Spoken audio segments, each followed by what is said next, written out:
నమస్తే, welcome to red TV. నేను వంశీ. ప్రజలు వచ్చేసి ఒకటిపల్లి పోలీస్ స్టేషన్ దగ్గర ఉన్న సహస్ర కేసు నిన్న బయటకు వచ్చినట్టుగా మనకు తెలుస్తుంది. ఎవరు చంపారు, ఏంటి, ఎలా చంపారు అనే దాని మీద చాలా బయటకు వచ్చినాయి అనమాట. కొన్ని మంది డబ్బు కోసం అని, కొన్ని మంది వేరే విధంగా చెప్పారు. కానీ ఇక్కడ పోలీసులు ఇలా సమాచారం ఇచ్చిన ప్రకారం తెలిసింది ఏంటంటే, ఒక బ్యాట్ కోసం, ఒక క్రికెట్ ఆడే బ్యాట్ కోసం దొంగతనానికి వెళ్ళినప్పుడు ఆ టైంలో అమ్మాయి చూసి అరవడం ద్వారా ఏం చేయాలని అర్థం కాని పరిస్థితుల్లో కత్తి తీసుకొని తన్ని కళ్ళు మూసుకొని ఏం చేసిన పరిస్థితులు అర్థం కాని పరిస్థితుల్లో తన్ని పొడిచి చంపినట్టుగా చెప్తున్నారు. మళ్ళీ బతికిందా లేదని చూసుకుని ఒక 10 నిమిషాలు ఆ కత్తి కడుక్కొని మరి నీట్గా వెళ్ళడం జరిగింది. అంటే ఆ బిల్డింగ్ నుంచి దూకి మరి మనం విజువల్స్లో కూడా చూడొచ్చు ఒకసారి. తర్వాత ఇంకొకటి ఏంటంటే, ఆ టీషర్ట్ మీద, తను వేసుకున్న టీషర్ట్ మీద నేను ఎలా అరెస్ట్ చేశారు పోలీసులు, అదే టీషర్ట్ మీద రక్తపు మడుగులు ఉన్నాయి. అదే సేమ్ టీషర్ట్, దాని మీద రక్తపు మడుగులు ఉన్నాయి. ఆ ఇంటికి వెళ్ళే సమయంలో ఒక సాఫ్ట్వేర్ వ్యక్తి చూసి అడిగినప్పుడు పలానా విషయం చెప్పించడం జరిగింది. అది జరిగిన తర్వాత మనం గమనించిన తర్వాత 2 days తర్వాత లోపలికి వెళ్ళే ప్రయత్నం కూడా, ఇంటికి వెళ్ళే ప్రయత్నంలో ఒక టీషర్ట్ మీద కప్పుకొని లోపలికి వెళ్ళాడు. ఏంటని అడగలేదు. తర్వాత ఆ టీషర్ట్ని వాషింగ్ మిషన్లో వేసి వాష్ చేసి ఎవరికి అర్థం కాకుండా ఉంచాడు. అప్పటికి వాళ్ళ అమ్మగారు అడిగారంట, నువ్వేమైనా చేసినా, ఎలాంటి సంఘటన చేసినా. ఎందుకంటే ఈ అబ్బాయి మెంటాలిటీ కొంచెం వాళ్ళ అమ్మకు కూడా కొంచెం అర్థమయ్యి, నువ్వేమైనా చేసిన వాళ్ళ అమ్మ ప్రశ్నించినప్పుడు నేను ఎందుకు చేస్తానంట అనడంతో చిన్నపిల్లగాడు కదా అన్నట్టుగా ఒక ఉద్దేశంతో పక్క పెట్టడం జరిగింది. పోలీసులకి ఫస్ట్ సమాచారం వచ్చింది. బట్ కానీ మైనరు ఈ అబ్బాయి బాడీ చూసి, ఈ అబ్బాయి ఏజ్ చూసి కొంచెం దర్యాప్తు తన మీద పెట్టడం జరగలేదు. సో డీసీపీ గారు చెప్పినట్టు కూడా ఫస్ట్ మాట్లాడడం కానీ ఎలాంటి సమాచారం మాకు ఇవ్వలేదు. తర్వాత కొంచెం బయటకు వచ్చిన తర్వాత తను ఇంకొక వ్యక్తిని అరెస్ట్ చేసిన తర్వాత, తను విచారణ చేసిన తర్వాత, తల్లిని విచారణ చేసి, తండ్రి విచారణ చేసిన, ఇలాంటి విచారణలు జరిగిన తర్వాత మనోడి మీద ఫోకస్ పెట్టిన తర్వాత 5 టీములుగా ఫోకస్ అయిన తర్వాత ఏం జరిగింది, ఏంటి తెలిసినప్పుడు సీసీ కెమెరాలు లేకపోవడంతో చాలా 4 daysకి, అంటే పోలీసులకి చాలా రోజులు, 4 రోజులు టైం పట్టిందనగా సవాలుగా మారింది కేసు. ఎన్ని మంది ఉన్నారంటే చాలా రోజుల తర్వాత కూడా ప్రెస్ మీట్ పెట్టడం, ఇవన్నీ వివరించడం జరిగింది. కేవలం ఒక బ్యాట్ గురించి ఒక 12 ఏళ్ల పాపని చంపేయడం జరిగింది. అంటే తన మైండ్ అనేది కొన్ని వెబ్ సిరీస్లు వేరే రకంగా చూడటం, మైండ్గా వెళ్ళిపోవడం, ఆ ఇంట్లో ఫ్యామిలీస్ తనను పట్టించుకోకపోవడం, స్కూల్కి పంపించకపోవడం, తను పట్టించుకోకపోవడం పరిస్థితుల్లో తనకు ఒక మైండ్ క్రియేట్ అయ్యి సైకోలాగా అయిపోవడం చెప్తున్నారు పోలీసులు కూడా. ఇంకొకటి విచారణ ఏం చెప్పారంటే, తను అడిగినప్పుడు ప్రతి సమాచారం కూడా చెప్పడం, పోలీసులకు ప్రతి సమాచారం కూడా చెప్పినట్టుగా చెప్తున్నాడు. సో ఇప్పుడే చూసుకున్నట్టయితే కేపాల్ పోలీస్ స్టేషన్కి వచ్చారు. లోపల మరి శాస్త్రకి న్యాయం జరగాలని చెప్తున్నారు. చూద్దాం బయటకు వచ్చినట్టు ఏం మాట్లాడతారు, ఏంటి, మరి శాస్త్రకి ఎలా న్యాయం జరగాలని కోరుకుంటున్నారు. అడిగే ప్రయత్నిద్దాం ఒకసారి. మనం అసలు కృష్ణ గారు కూతురు లాంటి వయసున్న రేణుక అసలు ఇక్కడ నేను పిలవకుంటే నిలబడ్డారు అంటే వారు ఎంత హీరోసో. సొంత కూతురు సహస్ర 10 సంవత్సరాల అమ్మాయి ఎంతో ఆరాటంగా ఆడుతూ పాడుతూ కృష్ణ ఎంతో కష్టపడి బిడ్డను పెంచాడు. బావా బావా అంటూ తను లోపట ఆడడం, మాకెందుకు ఈ కష్టం అని.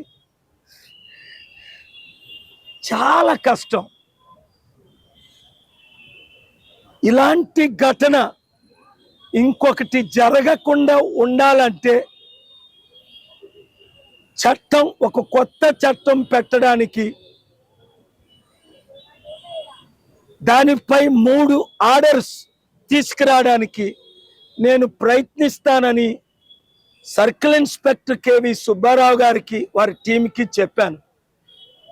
నిజంగా ఇక్కడ Kukatpally police station circle inspector గారు, వారి టీము ఎంత చక్కని ఇన్వెస్టిగేషన్ చేసి క్రైమ్ సీన్ ఎవరైతే చంపారో 14 సంవత్సరాల అబ్బాయిని పట్టుకోవడం, అంతేకాకుండా ఇది ఎట్లా జరిగింది అన్నది వివరించడం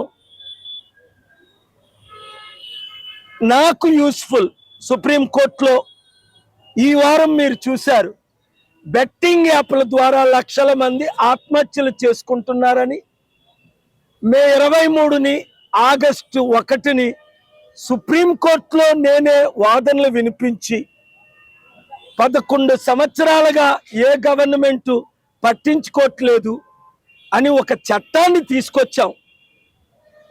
వారికి ఇష్టం లేకపోయినా 8 లక్షల కోట్లు ఆదాయం వస్తున్న Dream11 లాంటి వాళ్ళకి 7,000 కోట్లు, 100 యాప్ల ద్వారా వేల మంది సూసైడ్లు చేసుకొని 45 కోట్ల మందికి ప్రాణం కల్పించడానికి 788 మంది ఎంపీలు నాకు స్పందించారు. మన తెలుగు మల్లు రవి గారు కాంగ్రెస్, ఆర్ కృష్ణయ్య బీజేపీ అడగగానే సంతకాలు పెట్టారు. అలాంటి చట్టమే ఈరోజు 45 కోట్ల కుటుంబాలు కాపాడుతుంది. అలాంటి చట్టమే సహస్రా పేరుని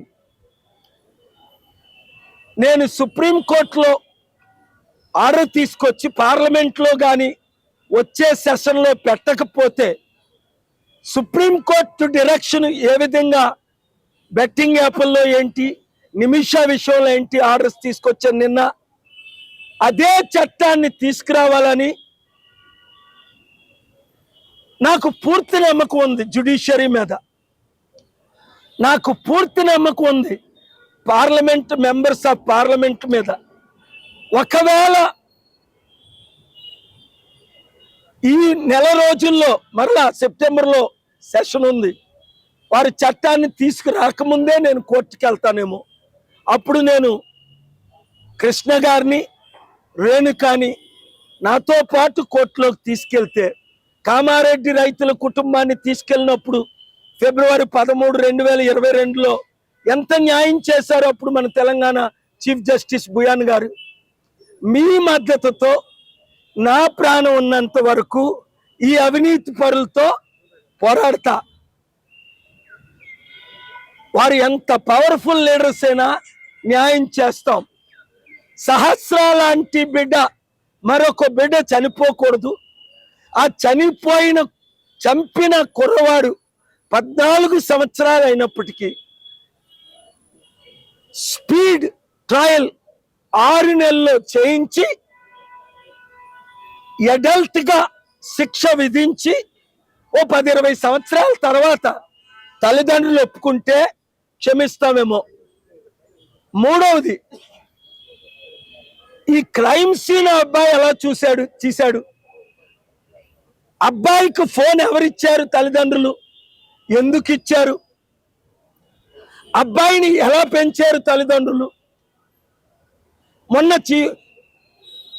సూర్యకాంత్ గారు అన్నారు ఆగస్టు 1 బెంచ్లో, డాక్టర్ పాల్ 302 చట్టం ఉన్నప్పటికీ అటెంప్ట్ మర్డర్ కేసు, మర్డర్లు ఆగిపోయా, మీరు కొత్త చట్టం అడుగుతున్నారు. లేదు సార్, స్మోకింగ్ కూడా తాగకూడదు, ఇంజూరియస్ అని ఉంటుంది. ఈ బెట్టింగ్ యాప్లు అయితే సచిన్ తెందుల్కర్ మొదలుకొని ఇక్కడ రనా, మంచు లక్ష్మి, విజయ్ దేవరకొండ చూపించి మరి కోట్ల రూపాయలు తీసుకొని ఈ బెట్టింగ్ యాప్లు చాలా మంచి అంటున్నారు. అది అంత అవినీతి. దాని ద్వారా ఎంతమంది ప్రాణాలు పోతున్నాయి. కనుక మీడియా మిత్రులారా, మీ మద్దతుతో, తల్లిదండ్రుల మద్దతుతో మరొక హత్య, సహస్రా లాంటి హత్య జరగకుండా చట్టం తీసుకొచ్చి చట్టాన్ని ఇంప్లిమెంట్ చేసి మార్పు తీసుకొచ్చే బాధ్యత నేను తీసుకుంటున్నాను. న్యాయం జరిగే వరకు ఎవరిని విడిచిపెట్టేది లేదు. ఇక్కడ కుకట్పల్లి పోలీస్ ఆఫీసర్స్ని చాలా నేను ఏమంటారు దాన్ని అప్రిషియేట్ చేస్తున్నాను, అభినందిస్తున్నాను. ఇలాగే ప్రతి పోలీస్ ఆఫీసర్స్ కూడా మన తెలంగాణ, ఆంధ్రాలోనే కాకుండా దేశమంతా చక్కని ఇన్వెస్టిగేషన్ చేసి క్రిమినల్ని పట్టుకొని, లేదంటే క్రైమ్ సీన్స్ ఎక్కువైపోతున్నాయి, క్రిమినల్ మూవీస్ ఎక్కువైపోతున్నాయి, క్రిమినల్ సీన్స్ ఎక్కువైపోతున్నాయి, ఆత్మహత్యలు ఎక్కువైపోతున్నాయి, నరహత్యలు ఎక్కువైపోతున్నాయి, మానభంగాలు ఎక్కువైపోతున్నాయి. పాపం ఆకాశాన్ని అంటుకుంది. ఒకవైపు దేవుణ్ణి ప్రార్థిస్తున్నాను, ఒకవైపు చట్టాలు పెడుతున్నాం, ఇంకొక వైపు తల్లిదండ్రుల్ని రిక్వెస్ట్ చేస్తున్నాం. అంతేకాకుండా పేరెంట్స్ను కూడా నేను రిక్వెస్ట్ చేసింది ఏంటంటే, పేరెంట్స్ మీ పిల్లల్ని మీరు సరైన మార్గంలో పెంచండి. టీచర్స్ టైం తీసుకొని విద్యార్థులతో టైం గడపండి. మీడియా మిత్రులు ఇలాంటి కేసులు ఇంకోటి జరగకుండా మీరు దీన్ని ఫాలో అప్ చేయండి. ఎందుకంటే మీ ద్వారా one of the 4 pillars, freedom of speech, freedom of press, ఇవి ఉండబట్టే ఈరోజు ఇంకా మనం దేశంలాగా ఉన్నాం. కానీ బాధేస్తుంది. నిన్న రాత్రి 5 రోజులు ఢిల్లీ కేరళ మళ్ళీ హైదరాబాద్ సుప్రీంకోర్టు నుంచి కాల్ వచ్చి వెళ్ళా. నిమిషా ప్రియ కేసులో మరల మండేకి ఇచ్చారు బెట్టింగ్ యాప్. ఎంతో గ్రేట్ఫుల్ టు దెమ్. కానీ తిరిగి వస్తుండగా నాకు ఫ్లైట్లో కూర్చొని నిద్ర రాదు. ఒక జై భీమ్ అని మూవీ చూశాను. ఎప్పటి నుంచో అందరూ చూడమంటే ఒక 20 నిమిషాలు ఏడ్చి ఇంక చూడలేకపోయాను. ఇంత అన్యాయం జరుగుతుంది ఈ కులాల మధ్య, ఈ ట్రైబల్స్ని అణగదొక్కడం, గద్దరన్న చెప్పినవన్నీ జరుగుతున్నాయి. రాష్ట్రం మారాలి, దేశం మారాలి. మారినంత వరకు మనం ఫైట్ చేయాలి. Thank you very much. ఈరోజు పార్టీ గురించి ఏం మాట్లాడను.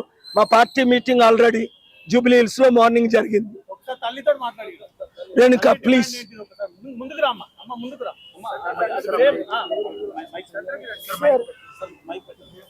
నేను చెప్పాలనుకున్నది ఏంటంటే, నా పాపకు జరిగినట్టే ఆడి కూడా జరగాలని కోరుకుంటున్నాను.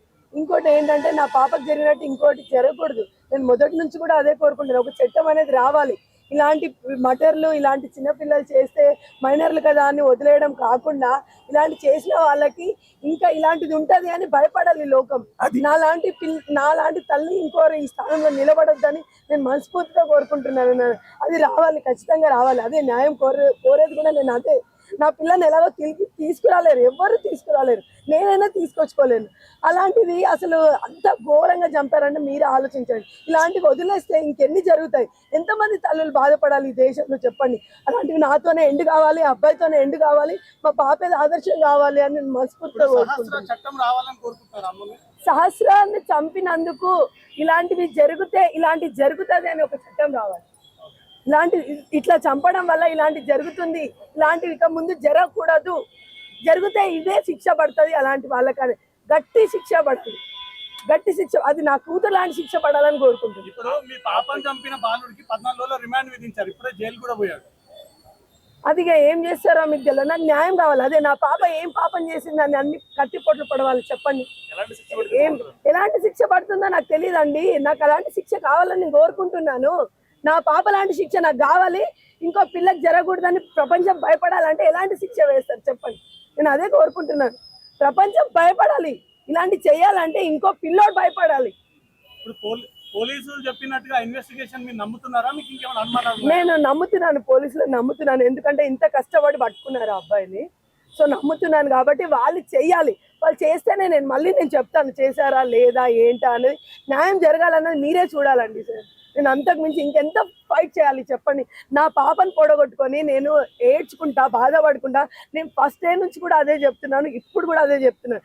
నేను మా బావ ఎంత బాధ అనుభవించాడో అసలు తెలీదు. రూపాయి కూడబెట్టి నా పిల్లని అంత పెద్ద చేసుకొని నేను ఎందుకు మందికి ఫలించాలి చెప్పండి? ఎందుకోసం ఫలించాలి? అంత కష్టం అంతా వృధా అయిపోయింది సార్. నా బాధ అంతా అదే. తెల్లని దాకా కష్టపడ్డాడు, తెల్లని దాకా రూపాయి నా కోసం, నా పిల్లల కోసం అంత కష్టపడిన ఆయనకి ఈరోజు ఎంత కడుపుపోతుందంటే నాకంటే ఎక్కువ కడుపుపోతుంది మా ఆయనకి. ఎందుకు తల్లిదండ్రులు బాధపడాలి చెప్పండి? ఎవడో చేసిన దానికోసము ఎందుకు బాధపడాలి? మీరు చెప్తున్నారు, సార్స్ కూడా చెప్తున్నారు బ్యాట్ కోసం ఎలా జరుగుతుంది సార్. ఓకే, బ్యాట్ కోసం జరుగుతుంది. ఆ మర్డర్ రాసుకోవడం ఏంటి? ఎందుకు చేయాలి? ఆ పిల్లల ఆలోచనలు ఎందుకు వస్తున్నాయి? అట్లా ఆలోచనలు ఇంకెన్ని రోజులు వస్తాయి? అలాంటి ఆలోచనలు వచ్చిన వాళ్ళకి ఇలాంటి శిక్షలే పడతాయి. అలా చేస్తే అని ఖచ్చితంగా కావాలి సార్, కావాలి. అసలు మా ఆయన కష్టం నేను చెప్పుకుంటే పోయేది కాదు. అది అసలు మమ్మల్ని ఎవరు ఏం చెయ్యలేరు. అలాంటి మూవీస్, వెబ్ సిరీస్ బ్యాన్ చేయాలి. స్పెషల్ దానికి తగిన చర్యలు తీసుకోవాలి. కాకపోతే టీచర్లు అయినా చెప్పాలని నేను నిజంగా ఆశిస్తున్నాను. అసలు ఆ అబ్బాయి ఎలా అయిపోయాడు మీరే ఆలోచించండి. అసలు ఆ పాప ఏం పాపం చేసింది? నేను అదే కోరుకుంటున్నాను. నా పాప ఒక దేశానికి బలైపోయిందేమో అని అనుకుంటాను నేను. నిజంగా చట్టం తెస్తే మాత్రం నేను అంతే అనుకుంటాను సార్. న్యాయం జరిగితే నేను అంతే అనుకుంటాను. లేదంటే ఇంకా నేను ఈ దేశాన్ని నమ్మడం కాదు కదా. అసలు నేను ఎవరైనా నమ్మలేను. నా పిల్లోని కూడా నేను ఎట్లా పెంచాలో అట్లా పెంచుకోగలుగుతాను. కొంచెం అట్లా ముందుకొచ్చి ఇప్పుడు పోలీసులు ఇప్పటి వరకు జరిపిన దర్యాప్తులో అన్ని నమ్మశక్యంగానే ఉన్నాయా? ఇంకేమైనా అనుమానాలు ఉన్నాయా? అన్ని నమ్మశక్యంగానే ఉన్నాయి సార్. అన్ని నమ్మకశక్యంగా ఉన్నాయి. గుర్తుపోయింది మాట్లాడాలి సార్. మీ వాయిస్ ఎంత ఉంటుంది అంత ఓకే, చెప్పండి. అన్ని నమ్మశక్యంగానే ఉన్నాయి. Thank you.